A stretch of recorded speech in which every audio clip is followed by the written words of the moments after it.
الله عز وجل فرمایلی دی چې ما تاسې پیدا کړي یاست له یوه نر او له یوه ښځې وجعلناکم شعبا وقبائل لتعارفوا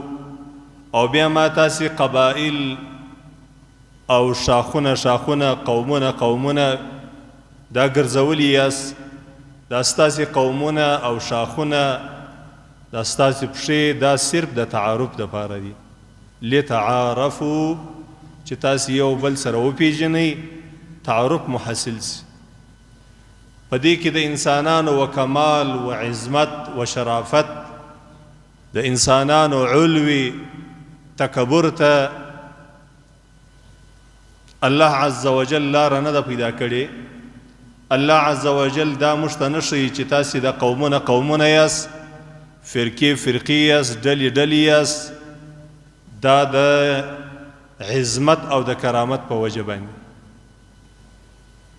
بلکې د انسانانو ټولو وجود له یوه مور او له یو پلاره سوی دی نو ځکه د یوه مور اولاد هغه په خپل مابینځ یو پر بل باندې د نسب په لحاظ باندې بهتري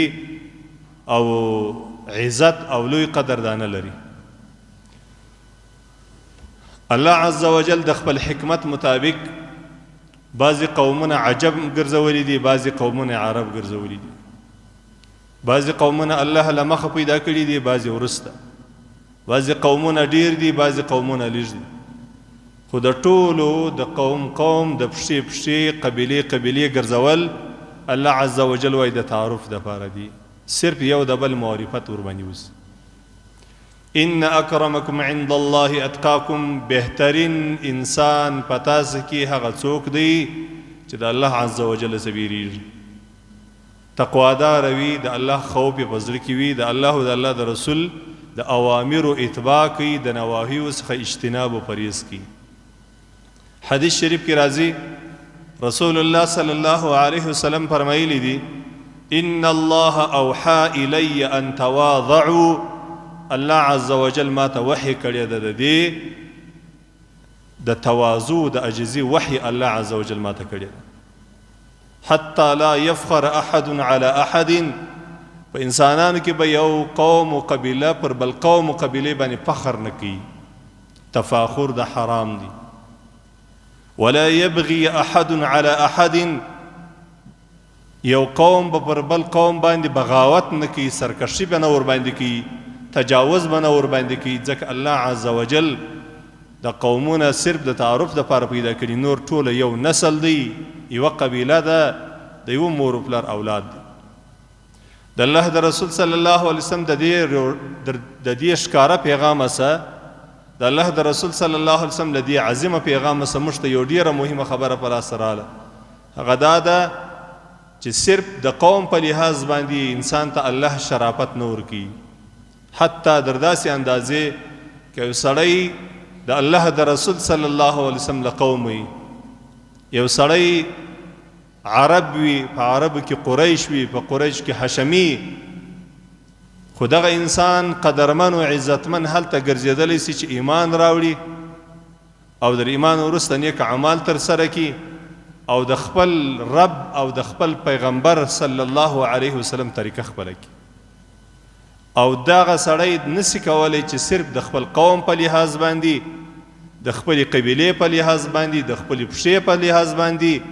پر یو بل چا باندې ځان افضل او بهتره وبولي چې زه خو نو درته ښه یم ځکه زه پلانکی یم یا پلانکی پښی والا یم یا د پلانکی قوم والا یم ته هغه نه یې زموږ او ستاسې په زمانه کې چې انتهایی د فساد اهل د زمانې کې فساد ډیر دی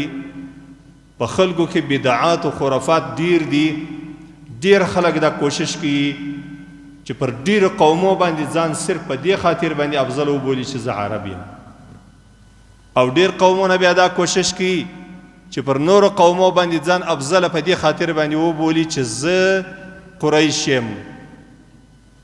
او بعضې قومونه بیا داسې دي چې هغه د حاشمي په نامه باندې یا د سید په نامه باندې بیا کوشش دا کوي چې پر نورو قومو باندې ځان افضل او اعلی او بهتر وبولي چې زه قریشي یم حاشمي یم سید یم نو زه در دا نورو بهتره یم لیکن د اسلام مقدس دین دا ځای موږ ته نه دی ویلی د حاشمي قریشي د حشمي انسان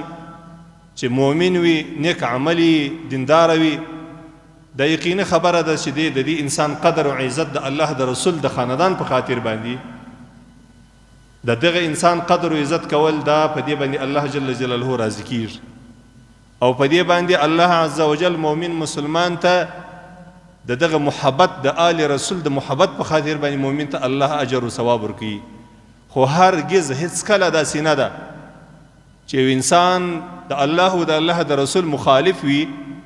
بیا به هم د اتباع کیږي یا به د ملګری کیږي یا به د قدر او عزت کیږي چې ځکه دی هاشمي دی که چا دا خبره درته وکړه په دې پوه سئ چې دا دجالین دي کذابین دي د الله د دین دشمنان دي د الله دین تحریفوي د الله په دین کې د چا مراد نه کیږي